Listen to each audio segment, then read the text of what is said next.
आज का ये audio book summary David J Schwartz की इंटरनेशनल बेस्ट सेलर किताब The Magic of Thinking Big पर आधारित है।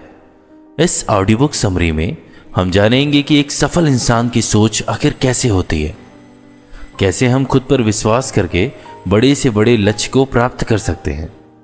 इस किताब में डेविड जे ने कुछ ऐसे प्रैक्टिकल सॉल्यूशन भी बताए हैं जिनकी मदद से हम अपने बड़े से बड़े डर को दूर कर सकते हैं और अपना आत्मविश्वास बढ़ा सकते हैं। इस ऑडियो बुक के अंत में हम बताए गए सभी महत्वपूर्ण बातों को संक्षिप्त में दोबारा दोहराएंगे ताकि इस वीडियो में बताई गई बातें आपको आसानी से याद रहें। तो इस ऑडियो बुक समरी को अंत तक ज़रूर सुने। तो चलिए शुरुआत करते हैं पहले चैप्टर से। पहला चैप्टर कहता है, विश्वास करें कि आप सफल हो सकते हैं और आप सफल अवश्य हो जाएंगे। हर इंसान के जीवन में लक्ष्य होते हैं, फिर वो चाहे वीकेंड से पहले गैराज को साफ करने जितना छोटा लक्ष्य हो या फिर 10 साल में 10 लाख रुपए जमा करने जितना बड़ा लक्ष्य हो। जब आप अपने लक्ष्य की ओर बढ़ने के लिए तैयार होंगे तो यह सवाल आपको हैरान करेगा कि मैं शुरू कैसे करूं। इस चुनौतीपूर्ण सवाल से छुटकारा पाने के लिए आपको खुद पर विश्वास करना शुरू करना होगा। इसका अर्थ यह है कि आपको अपना माइंडसेट कुछ इस तरीके से करना होगा कि आप 100% हर वो काम कर सकते हैं जो आप करने की ठान लेते हैं। यह तरीका काम करता है क्योंकि अगर आप यह विश्वास करना शुरू कर दें कि आप कुछ भी हासिल कर सकते हैं तो आपके अंदर क्रिएटिव पावर्स आ जाती है जो आपको अपने लक्ष्य को पूरा करने में मदद करती है। जितना ज़्यादा आप खुद में विश्वास करेंगे उतना ही ज़्यादा आपकी क्रिएटिव पावर बढ़ेगी। इसका मतलब यह है कि आप अपनी कंपनी का वाइस प्रेसिडेंट बनने जितना कठिन लक्ष्य भी आप आसानी से हासिल कर सकते हैं। खुद पर विश्वास करने का सबसे बड़ा फायदा यह भी है कि जब आप खुद पर विश्वास करते हैं तो दूसरे लोग भी आप पर विश्वास करने लगते हैं। इस विश्वास या इच्छा को ही सभी सोशल लीडर्स सफलता के साथ जोड़ते हैं।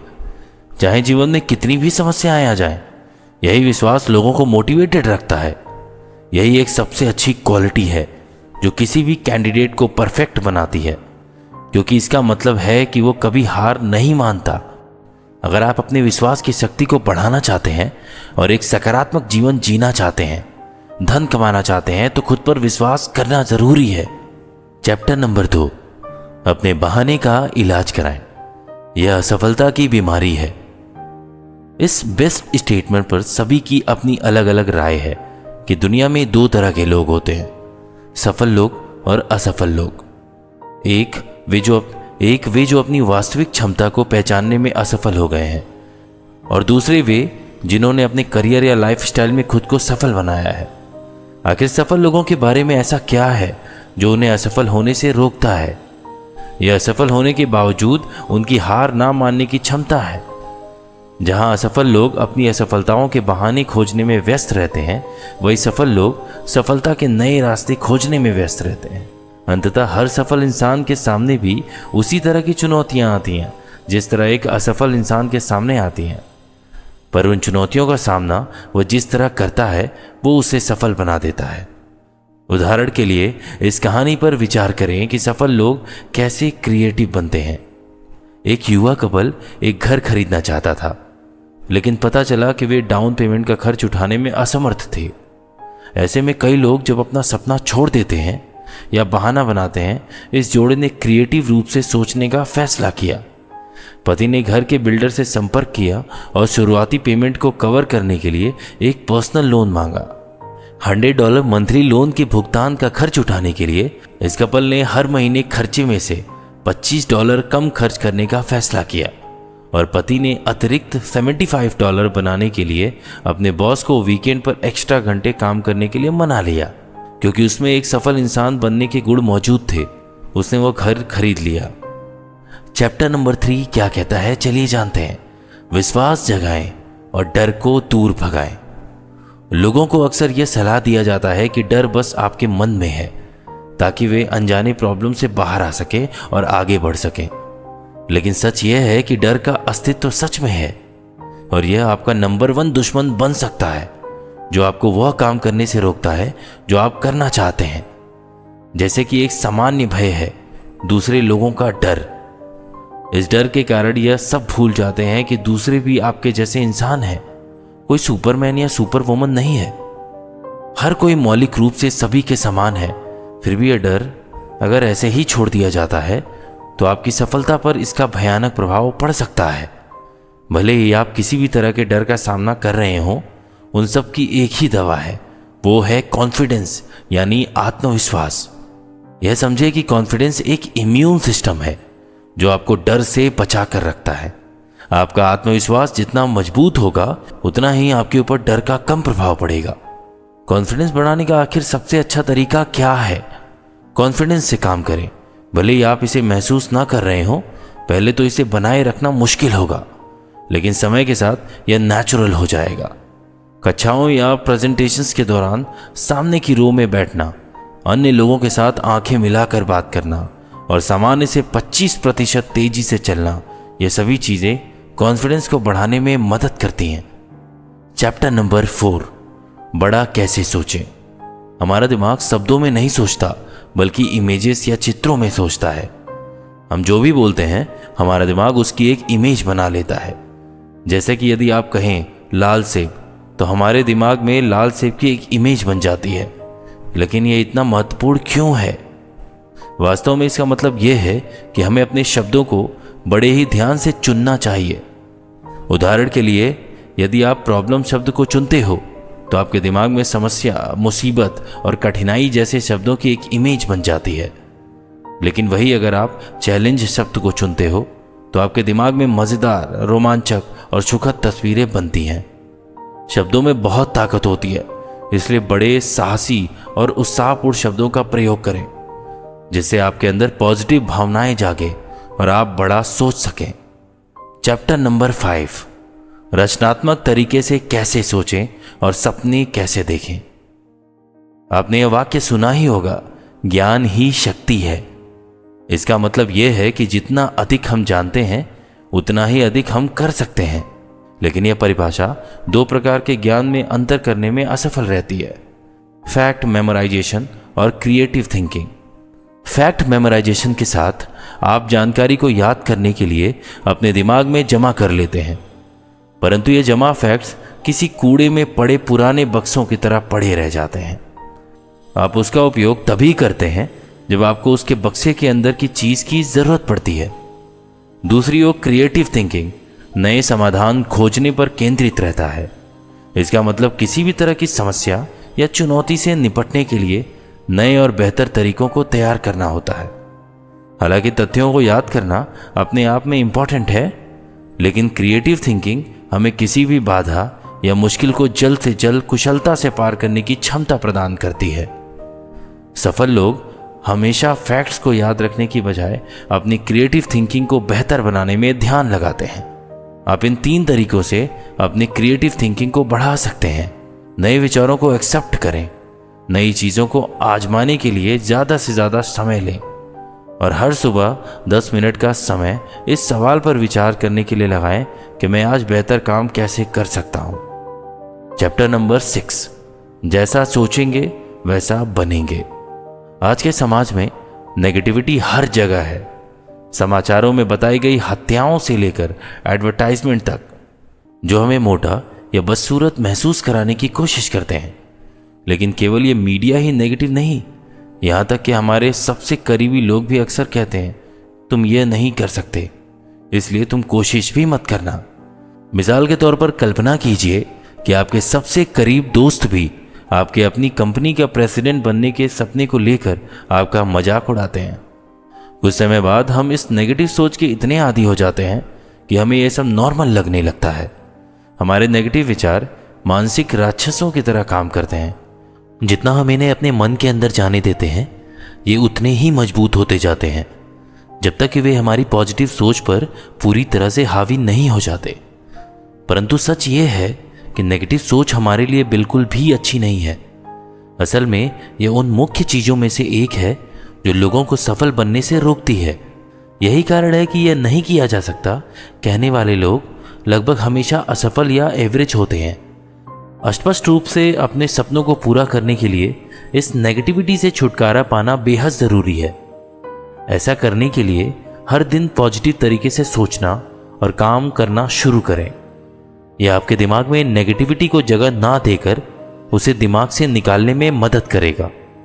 ऐसा करने का सबसे अच्छा तरीका यह है कि आप अपने लिए एक विज्ञापन लिखें, खुद से खुद को बेचने का विज्ञापन, जिसमें आप खुद को अपने सबसे अच्छे गुणों की याद दिलाते हैं और कैसे वे आपको बाकी सभी लोगों से अलग करते हैं। इस विज्ञापन को दिन में एक बार अकेले में जोर से पढ़ें और चुपचाप से दिन में कई बार पढ़ें। जल्द ही आप अपने आप पर इतना विश्वास करने लगेंगे कि बाहरी दुनिया की नेगेटिविटी आपसे ऐसे दूर हो जाएगी जैसे छतरी से बारिश दूर हो जाया करती है। चैप्टर नंबर 7, अपने माहौल को सुधारें, फर्स्ट क्लास बने। आप शायद इस वाक्य से परिचित हैं। आप वही होते हैं जो आप खाते हैं, जिसका मतलब है कि अगर आप एक हेल्दी शरीर चाहते हैं तो आपको हेल्दी भोजन खाना जरूरी है। यही विचार आपकी मानसिकता पर भी लागू होता है। आपके रहने का स्थान, आपके दोस्त, आप जो सोचते हैं, आप जो पढ़ते हैं, ये सभी मन के भोजन के रूप में कार्य करते हैं और आपकी थिंकिंग प्रोसेसेस को प्रभावित करने में महत्वपूर्ण भूमिका निभाते हैं। उदाहरण के लिए, गपशप करने वाले लोगों के साथ लंबे समय तक संबंध बनाने से आपके गपशप करने की संभावना अधिक होगी। इसके विपरीत, यदि आप ऐसे लोगों के साथ संबंध बनाते हैं जो केवल दूसरों की सकारात्मक गुणों की बात करते हैं, तो आप भी वैसे ही बन जाएंगे। जैसे आपके साथी होते हैं, आप वैसे ही बन जाते हैं। इसलिए सफल बनने के लिए वो करें जो सफल लोग करते हैं। खुद के लिए एक हाई क्वालिटी वातावरण का निर्माण करें। यह सुनिश्चित करके करें कि आपका घर, study area, work area, social circle और खाली समय सभी उच्चतम क्वालिटी के ही हैं, जिसका अर्थ है कि वे आपको एक व्यक्ति के रूप में विकसित होने के लिए प्रोत्साहित करते हैं। इसको करने का एक तरीका यह भी है कि आप सफल लोगों के आसपास रहें और उनके बारे में पढ़ें। जब आपके दिमाग में कोई प्रश्न हो या आप कोई सलाह लेना चाहते हो, तो हमेशा उन्हीं लोगों से सलाह लें जो वहाँ पहले से हैं, जहाँ आप पहुँचना चाहते हैं। आखिरकार टॉप क्लास प्रोफेशनल्स ही टॉप क्लास सलाह दे सकते हैं। चैप्टर नंबर 8, अपने विचारों को अपना दोस्त बनाएं।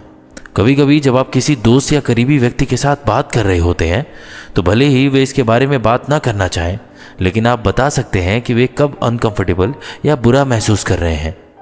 हम इसका पता लगाने में इतने अच्छे कैसे हैं? क्योंकि लाखों सालों तक हमारे पूर्वजों की कोई भाषा नहीं थी। बातचीत शरीर और चेहरे के भावों को समझने पर निर्भर करता था, शब्दों और वाक्यों पर नहीं। हम दूसरों के एटीट्यूड्स को पढ़ सकते हैं, क्योंकि अतीत में इस योग्यता ने हमारे पूर्वजों को जीवित रखने में मदद की थी।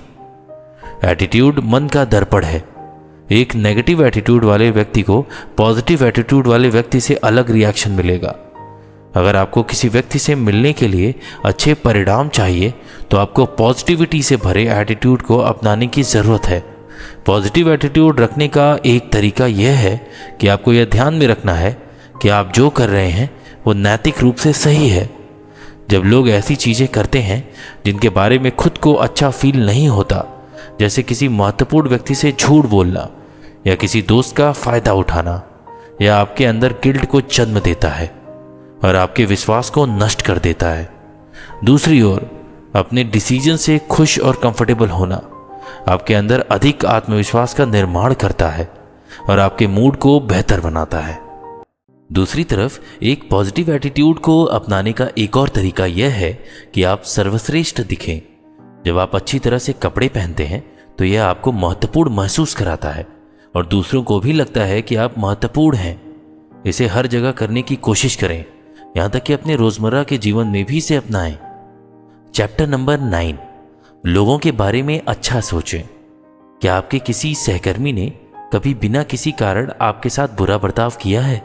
स्वाभाविक रूप से आपका पहला रिएक्शन यही होगा कि आप उस इंसान को गुस्से वाला या पागल किस्म का समझेंगे। हालांकि आप ये भूल गए हैं कि वो भी आप ही की तरह एक इंसान है और संभावना है कि वो केवल आपके खिलाफ रिएक्ट कर रहा है क्योंकि वो अपने जीवन में किसी और चीज़ से पीड़ित है। यह सब जानने के बाद आप उससे उसी तरह व्यवहार करते हैं जैसा व्यवहार आप अपने लिए चाहते हैं, यानी कि एक इम्पॉर्टेंट व्यक्ति की तरह। तो आप देखेंगे कि वे आपके लिए बुरा बर्ताव करना बंद कर देंगे और आपके बारे में सोचना शुरू कर देंगे और आपसे अच्छी तरह से व्यवहार भी करेंगे। आप अनुभव करेंगे कि आप जब ऊंचाइयां हासिल करेंगे तो ये लोग आपका सपोर्ट बनकर आपके साथ रहेंगे। उनका साथ आपकी सफलता के लिए क्यों इंपॉर्टेंट है? क्योंकि एक अकेले व्यक्ति के लिए बड़ी सफलता प्राप्त करने के लिए बिना सपोर्ट के खुद को ऊपर खींचना मुश्किल होता है। आमतौर पर आप अपने समान और अधीन लोगों की मदद से ही ऊपर उठते हैं जो आपके आसपास रहते हैं। हमेशा याद रखें कि कोई भी अपने दम पर सफल नहीं बनता। यही कारण है कि जब भी आपकी किसी से मुलाकात हो तो आप ये समझें कि यही वो व्यक्ति है जो आपके करियर को बना सकता है या बिगाड़ सकता है। चैप्टर नंबर 10, काम में जुटने की आदत डालें। यदि आप ऐसे व्यक्ति हैं जिसे पता है कि अपने जीवन में क्या करना है, तो उस रियलाइजेशन तक पहुंचना काफी रोमांचक रहा होगा। लेकिन सफलता की राह का यह सबसे आसान हिस्सा है। लक्ष्यों को बनाना आसान है, लेकिन बिना कार्य किए सभी लक्ष्य बेकार हैं। किसी भी कार्य को करने से पहले आपको एक प्लान बनाने की जरूरत है, जिससे आप अपने लक्ष्य को हकीकत में बदल सकें। सफल लोगों के व्यवहार और तकनीकों पर अपनी योजना का आधार बनाएं। अपने आइडियल पर्सन या आदर्श व्यक्ति को देखें और खुद से सवाल करें, उन्होंने ये कैसे किया। चैप्टर नंबर 11, हार को जीत में कैसे बदलें। आमतौर पर डॉक्टर किसी के मौत के कारण को बेहतर ढंग से समझने के लिए डेड बॉडी का परीक्षण करते हैं और सिविल एविएशन एडमिनिस्ट्रेशन विमान दुर्घटना स्थलों का अध्ययन करता है, ताकि यह पता लगाया जा सके कि आखिर क्या गलत हुआ। ऐसा इसलिए है क्योंकि किसी समस्या या आपदा के कारण का अध्ययन हमें सिखाता है कि भविष्य में इन चीज़ों से कैसे बचा जाए। एक असफलता या हार का सामना करने के बाद हमें कभी भी हिम्मत नहीं हारनी चाहिए और अपनी ऊर्जा को खत्म नहीं करना चाहिए। केवल इसी सवाल का जवाब देने के लिए अपनी ऊर्जा का इस्तेमाल करें कि मैं अपने आप को अगले अवसर के लिए अधिक योग्य बनाने के लिए क्या कर सकता हूं। इसलिए अपने लक्ष्यों तक पहुंचने के लिए पहले यह सुनिश्चित करें कि आपके पास एक अच्छी योजना है। हालांकि यह याद रखें कि कोई भी योजना असफलताओं के बिना सफल नहीं होती। जब भी आप असफल हों तो उसका विश्लेषण करें। इस तरह से आप सुनिश्चित करते हैं कि आप सफलता की राह पर पहले से ज़्यादा मजबूती के साथ आगे बढ़ेंगे। चैप्टर नंबर 12, लक्ष्य बनाएं और सफल बने। जब तक आप कोई लक्ष्य नहीं बनाते तब तक आप एक भी कदम आगे नहीं बढ़ा सकते। लक्ष्य के बिना लोग बस अपने जीवन में इधर उधर भटकते रहते हैं। वो बस जीवन भर ठोकर खाते रहते हैं। वे जीवन में कहीं नहीं पहुंच पाते, क्योंकि असल में उन्हें पता ही नहीं होता कि उन्हें जाना कहाँ है। सफलता पाने के लिए लक्ष्य उतना ही जरूरी है जितना कि जीवित रहने के लिए हवा जरूरी है। अब तक कोई भी बिना किसी लक्ष्य के सफल नहीं हो पाया है। इसलिए अपने लिए एक निश्चित लक्ष्य बनाएं और तय करें कि आपको क्या करना है। जब आपके पास निश्चित लक्ष्य होता है तब आप आसानी से यह तय कर सकते हैं कि आप अपने लक्ष्य के समीप जा रहे हैं या उससे दूर जा रहे हैं। चैप्टर नंबर 13, सोचें तो लीडर की तरह। आपकी बाहरी दुनिया आपकी भीतरी स्थिति का एक प्रतिबिंब है। यदि आप अपने आप को एक कॉन्फिडेंट तथा पॉजिटिव इंसान के रूप में व्यक्त नहीं करते तो दुनिया आपको कभी भी महत्व नहीं देगी। प्रगति का विचार करें, प्रगति में विश्वास करें और प्रगति के लिए आगे बढ़ें। आप जो भी करते हैं उसमें यह सोचें कि आप इसमें और सुधार कैसे कर सकते हैं। हमेशा अपना और अपनी सोच का स्टैंडर्ड ऊंचा रखें। ज्यादातर एम्प्लॉय या कर्मचारी अपने बॉस के कार्बन कॉपी होते हैं, इसलिए सुनिश्चित करें कि मास्टर कॉपी इस लायक हो कि इसे कॉपी किया जा सके। यह संकल्प करें कि यह आपके घर, ऑफिस या समाज में कोई भी चीज़ बेहतर करने या प्रगति करने का योग्य है, जो आप हमेशा इस चीज़ के लिए तैयार रहेंगे। तो दोस्तों, जैसा कि मैंने आपसे कहा था कि इस ऑडियो बुक समरी के अंत में दिए गए सारे महत्वपूर्ण पॉइंट्स को दोबारा दोहराया जाएगा। तो चलिए सारे महत्वपूर्ण बातों पर एक बार फिर से नजर डाल लेते हैं। पहला पॉइंट, यदि आपको विश्वास है कि आप अपने लक्ष्यों को पूरा कर सकते हैं तो दूसरे भी आप पर विश्वास और भरोसा करना शुरू कर देंगे। दूसरा पॉइंट, सफल लोग हमेशा फैक्ट्स को याद रखने के बजाय अपनी क्रिएटिव थिंकिंग को बेहतर बनाने में ध्यान लगाते हैं। तीसरा पॉइंट, हर दिन पॉजिटिव सोचकर, पॉजिटिव काम करके सभी नेगेटिव विचारों को दूर करें। चौथा पॉइंट, कोई भी इंसान अपने आप में आत्मनिर्भर नहीं होता। सफलता दूसरों के समर्थन पर निर्भर करती है, इसलिए हर किसी के साथ सम्मान के साथ व्यवहार करें। 5वां पॉइंट, अपने आत्मविश्वास को बढ़ाकर सफलता के नंबर 1 दुश्मन भय को नष्ट करें। 6वां पॉइंट, असफल लोग बहाने खोजने के लिए उत्सुक रहते हैं कि वे क्यों असफल होते हैं, जबकि सफल लोग फिर से प्रयास करने के लिए तरीके खोजने के लिए उत्सुक रहते हैं। तो दोस्तों, मुझे उम्मीद है कि आपको the Magic of Thinking big यह ऑडियो बुक समरी आपको बहुत पसंद आया होगा। इस ऑडियो बुक समरी को लाइक और शेयर करें और ऐसे ही इंटरेस्टिंग बुक समरीज को सुनने के लिए हमारे चैनल को सब्सक्राइब करना बिल्कुल मत भूलें। तो मिलते हैं ऐसे ही ऑडियो बुक समरी के साथ। तब तक के लिए शुक्रिया, धन्यवाद एंड थैंक यू दोस्तों।